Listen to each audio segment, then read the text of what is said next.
Guys നമ്മളങ്ങനെ garlic chicken എങ്ങനെയാണ് prepare ചെയ്യാൻ പോകുന്നത് നോക്കുവാണ്. സോ ഫസ്റ്റ് ഞാൻ പാൻ ചൂടായി വന്നപ്പോഴത്തേക്കും കുറച്ച് ബട്ടർ ഇട്ടു.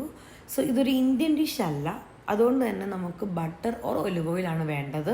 നിങ്ങളുടെ കയ്യിൽ ഒലിവ് ഓയിൽ ഉണ്ടെങ്കിൽ ഒലിവ് ഓയിൽ ഒഴിക്കാം.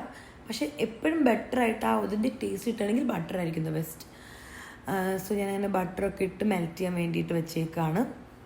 നന്നായി മെൽറ്റായിട്ട് വരുമ്പോഴത്തേക്കും നമുക്ക് ഗാർലിക് ഇട്ട് കൊടുക്കാം. ഞാൻ കുറച്ച് ഗാർലിക്ക് ക്രഷ് ചെയ്തിട്ടാണ് ഇടുന്നത്. ക്രഷ് ചെയ്തിട്ട് തന്നെ ഇടാൻ നിങ്ങൾ ശ്രദ്ധിക്കണം, കാരണം എന്നാലാണ് ആ ഫ്ലേവർ ശരിക്കും കിട്ടത്തുള്ളൂ. സോ ബട്ടറിൻ്റെയും ആ ഗാർലിക്കിൻ്റെ ഫ്ലേവർ ഇട്ടുണ്ടെങ്കിൽ ഗാർലിക്ക് ക്രഷ് ചെയ്ത് തന്നെ ഇടണേ. അതിനുശേഷം നമ്മൾ ഇടാൻ പോകുന്നത് ചിക്കനാണ്. അപ്പോൾ ചിക്കൻ ശ്രദ്ധിക്കേണ്ടത് എന്താണെന്ന് വെച്ചാൽ മിനിമം ഒരു 10 മിനിറ്റെങ്കിലും സോൾട്ടും പെപ്പറും ഇട്ട് ചിക്കൻ ഒന്ന് റെസ്റ്റ് ചെയ്യാൻ വെക്കുക. വേറെ ഒരു മസാലയും ചിക്കനിലോട്ട് ഇടരുത്. ജസ്റ്റ് സോൾട്ടും പെപ്പറും മാത്രം ഇടുക. എന്നിട്ട് നമുക്ക് ഫ്രൈ ചെയ്യാം.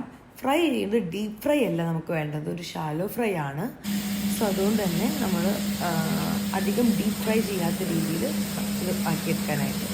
സോ ചിക്കൻ എൻ്റെ കയ്യിൽ കുറച്ച് അധികം ഉള്ളത് കൊണ്ട് ഞാൻ 2 പാനിലാണ് ഉണ്ടാക്കുന്നത്.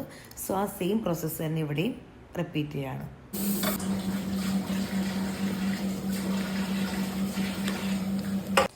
സോ ഇനിയാണ് നമ്മൾ മെയിൻ പാർട്ടിലോട്ട് കിടക്കാൻ പോകുന്നത്. നമ്മൾ ഈ കറീനെ ഗാർലിക് ചിക്കൻ ആക്കാൻ പോവുകയാണ്.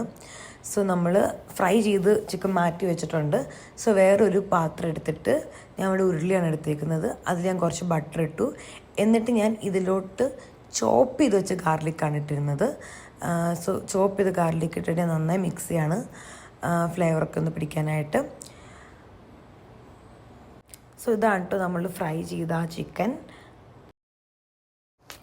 സോ ബട്ടറും ഗാർലിക്കും കൂടെ നന്നായി സെറ്റായ ശേഷം ഞാൻ കുറച്ച് മല്ലിയില ചോപ്പ് ചെയ്തിട്ടു. സോ ഇനി മല്ലിയിലയും ഗാർലിക്കിൻ്റെ ഫ്ലേവറും കൂടെ ബട്ടറിലോട്ട് ആവും. സോ നമ്മുടെ അടുത്ത സ്റ്റെപ്പ് ഇനി ഓനിയൻ ആഡ് ചെയ്ത് കൊടുക്കുകയാണ്. പിന്നെ ഓനിയൻ ഇട്ട് കഴിഞ്ഞാൽ നിങ്ങൾക്ക് അറിയാമല്ലോ, ഒന്ന് വരട്ടി വരാൻ കുറച്ച് സമയം എടുക്കും. സോ നമുക്ക് വഴണ്ട് വരുന്നോടം വരെ വെയിറ്റ് ചെയ്യാം.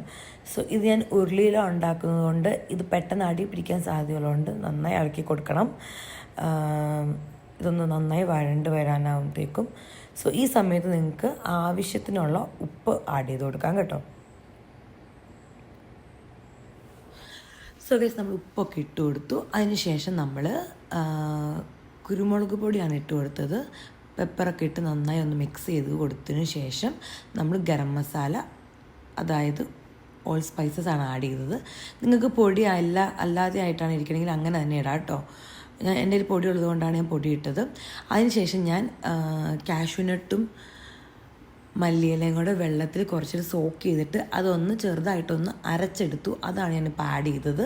അത് നല്ലതാണ് കേട്ടോ, എക്സ്ട്രാ ഒരു ഫ്ലേവറും കൂടെ കൊടുക്കും. അതിനുശേഷം നമ്മുടെ മെയിൻ ഇൻഗ്രീഡിയൻ്റ് ആയിട്ടുള്ള ഫ്രഷ് ക്രീമാണ് യൂസ് ചെയ്യുന്നത്. ഇതാണ് നമ്മുടെ ചിക്കനെ കുറച്ചൊരു ക്രീമിയും ടേസ്റ്റിയും ആക്കുന്നത്. സോ നിങ്ങൾക്ക് അധികം നല്ലോണം ക്രീമി വേണമെങ്കിൽ നിങ്ങൾ അധികം ഫ്രഷ് ക്രീം ആഡ് ചെയ്യണം. ഓക്കെ, അപ്പോൾ ഞങ്ങൾ ഫ്രഷ് ക്രീമൊക്കെ ആഡ് ചെയ്ത് നല്ലതായിട്ടൊന്ന് അതൊന്ന് തിളയ്ക്കാൻ വേണ്ടിയിട്ട് വെയിറ്റ് ചെയ്യാണ്. തിളച്ച് വരുമ്പോഴത്തേക്കും നമ്മൾ ഫ്രൈ ചെയ്ത് മാറ്റി വെച്ച ചിക്കൻ ഇതിലോട്ട് ആഡ് ചെയ്തു.